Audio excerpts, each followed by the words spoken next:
लेकिन एक बड़ी खबर मैं बता दूं कि जीतन राम मांझी से अमित शाह ने फोन पर बातचीत की है और कल एनडीए की बैठक होगी। एनडीए की बैठक के लिए मांझी को दिल्ली बुलाया गया है। दिल्ली में कल एनडीए की बैठक बुलाई गई है, यानी हलचल बहुत तेज है। जीतन राम मांझी से खुद अमित शाह ने फोन पर बातचीत की है, उन्हें भी निमंत्रण दिया गया है और कल दिल्ली में यह बैठक होनी है। अब दरअसल बीजेपी के लिए उसके सहयोगी बहुत जरूरी हो चुके हैं और कितने जरूरी है उसका अंदाजा इसी बात से आप लगा सकते हैं। और प्रकाश मेरे साथ जुड़ गए, मेरे सहयोगी इसी खबर पर और ज्यादा जानकारी आप तक पहुंचाएंगे। प्रकाश, लगातार फोन जाने शुरू हो गए नेताओं को।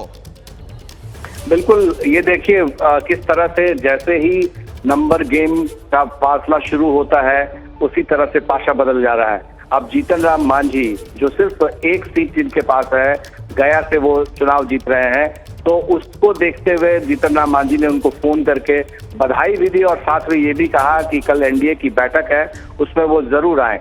इस मामले में जानकारी दी गई है मीडिया में और स्पष्ट है इस बात से कि जीतन राम मांझी अब वो देखेंगे कि कैसे किनके साथ कहां कब जाना है, आगे की रणनीति तय करेंगे। क्या वो मुख्यमंत्री नीतीश कुमार के साथ फिर से बात करेंगे या आगे की रणनीति साथ में तय करनी है या फिर बीजेपी के साथ जाना है। तो एक तरह से बिहार की राजनीति एक बार फिर से दिलचस्प मोड़ पे आ गई है।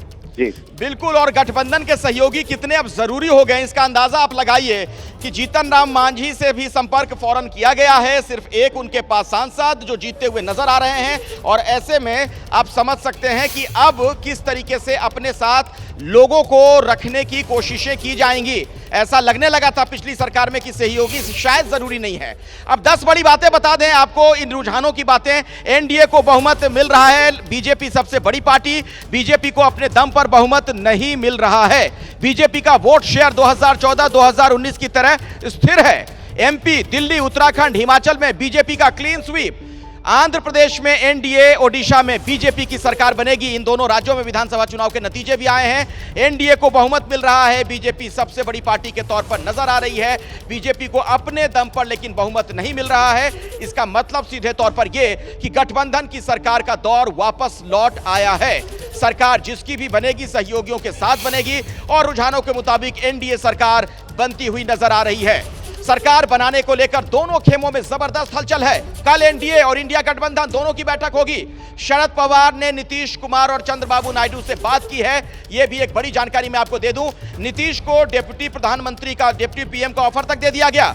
अमित शाह की चंद्रबाबू नायडू से फोन पर बातचीत हुई है। तो पल पल बदलता घटनाक्रम और कई सवाल भी खड़े हो रहे हैं क्योंकि संभावनाओं के कई द्वार खुल रहे हैं। होगा क्या, यह बड़ा सवाल बना हुआ है। नतीजे तो आ गए, आप सभी लोग बेसब्री के साथ 2024 के चुनाव के नतीजों का इंतजार कर रहे थे, लेकिन इन नतीजों ने दरअसल कई पेच भी फंसा दिए हैं। दोनों तरफ से दावे किए जा रहे हैं और इंडिया अलायंस के लोग भी बार बार ये कह रहे हैं कि हम भी बीजेपी के कुछ नेताओं के संपर्क में, एनडीए के लोगों के संपर्क में। यानी आपको लग रहा है कि जोड़ तोड़ वाला हिसाब किताब शुरू हो गया होगा। बिल्कुल, देखिए जोड़ तोड़ का हिसाब बिल्कुल शुरू होगा और ना केवल शुरू होगा बल्कि अगले 10 दिन तक इसमें बार्गेनिंग भी देखते रहेंगे और इस बार्गेनिंग में हर व्यक्ति अपना हिस्सा मांगेगा क्योंकि अब सत्ता का जो धुरी है या केंद्र है वो कमजोर हो गई। एक बात तो साबित हो गई कि बीजेपी को अब अपने सहयोगियों की बात करनी पड़ेगी। पिछले 10 साल में एनडीए की 2 या 3 बैठकें हमको याद है, लेकिन अब एनडीए की हर दिन बैठक होगी।